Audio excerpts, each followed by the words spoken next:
what we call core correctional practices. And all the research shows, I know it's hard to read this, but if you have relationship skills, if you have effective reinforcement, effective authority, effective role play, across the board, stronger effects than if you don't. So we try to basically teach these core correction practices. Here's the way we organize the session so far. There are 4 pieces to it.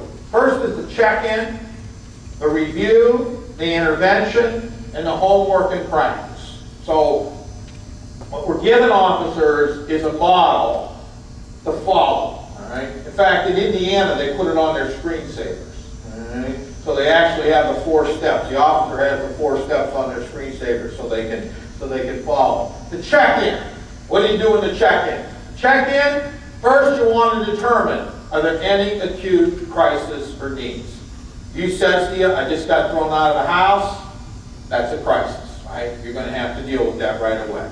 All right? You says, you know, the cops came to the house last night and they said they got a warrant, that's a crisis. You're going to deal with that right away. All right? But if there's no crisis, all right, it's the check-in. You're going to work on compliance. All right? Did you take your urine down? Did you get that straightened away? And so forth. So you deal with those things during this time period, the first part. You're also building some rapport here. Build some rapport. All right? Doing this in a way that clearly shows, you know, you're in charge, but it's not threatening. The review. This focuses on the skills that you discussed and worked on in your last meeting. So you might say, you remember when you were here last, you told me you're having some trouble with your mother. We worked on how to handle that. How did that go? All right, that might have been homework that they had.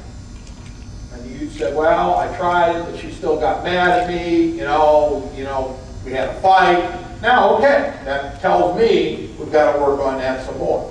Or you might say, well, you know what? I did what you said. It worked pretty well. Mom calmed down. We had a good talk. Okay, that's great. That's, you know, now you reinforce them. Tell them how pleased you are. All right? And you troubleshoot. You know, if they're having trouble with the skill or having trouble with the problem, you help them work through it. For the intervention, you identify the continued area of needs. Maybe what they're doing, they've done real well, and now you need to move on. But here's a way, what we're really trying to do, and I think in a lot of treatment, as I said, I think we go at it this kind of silo approach. I'm trying to, the way I advocate is, I'm going to teach you a skill. And then I'm going to teach you how to generalize the skill.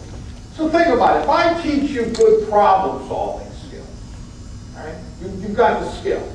Now I can teach you how to use it at home, at school, at work, with your friends. Okay? I'm teaching you how to generalize that skill. Okay? Oftentimes, we work with these kids is we focus on the area, not on the skill, and so when they get outside of that range, they don't really understand how to use that. Right? And so that's kind of what you're trying to do here. You identify trends, right? Because if they're having the same problems over and over again, they're clearly not getting it, right? You're going to have to work with them. You teach them the skill, and you target the thinking. We call them tapes. We literally have them, you know, tell us, play it through. What were you thinking when he came over? You'll see that in the thing. For homework, you give the client an opportunity to see the model you're talking about. You may demonstrate it. I had one officer one time, and it was an adult offender, but you know, the guy didn't have a driver's license, and so he was really stuck with kind of, you know, getting a job, and he couldn't drive, you know, and he's complaining, going over and over, you know, how they expect me to work? I don't have a license, you know. And the PO said, you know, he said, I don't know about you, but you know, I had a job one time I didn't have to drive. You and he talked about the job, and he was a meter reader or something, and he said, I like the job, I got outside, I got good exercise, I only got bit by a dog 6 times, things like that. And so he was telling the offender, see, I did that. When the offender said, yeah, I would probably do something like that.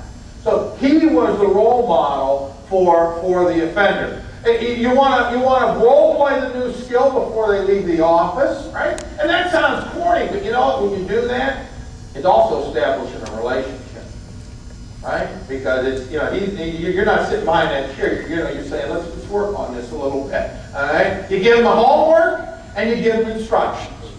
And so homework can simply be, okay, we worked on this now. You're going to try. You told me you got thrown out of class last week for sassing the teacher. Alright? And so we're going to work on this, alright? And when you come in here next week, I want you to tell me how that worked. Alright? So you give them the homework, alright? You identify the risks, the needs, the level of supervision. We don't tell you how many times to meet with the kid. That's done by policy and department. So if you meet with the kid once a month, you use ethics once a month. But remember, it should be higher risk kids. Most of the time, you're going to see them more often than that. But we don't subscribe to that. All right? How do you translate risk, dosage, meet with client, more focus, and the family can be involved. If the mother comes in with them, the mother's part of the session. All right? If the girlfriend comes in, the girlfriend, or the mother of his baby, whatever, they can be part of the session. All right?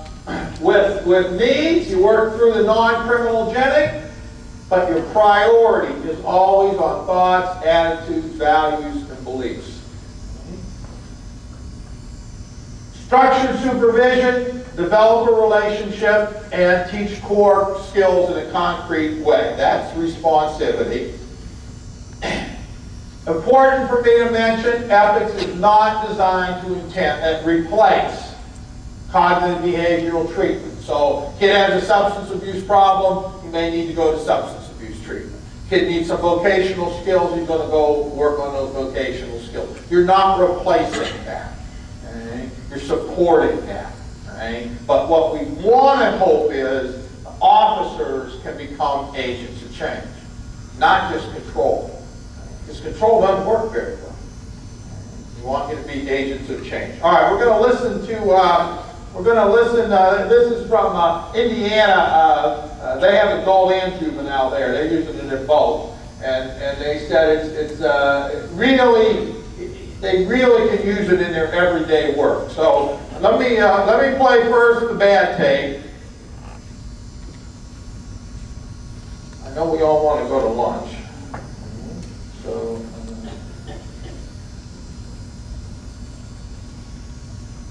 Alright, we're not going to listen to all this because it gets a little tedious. Okay.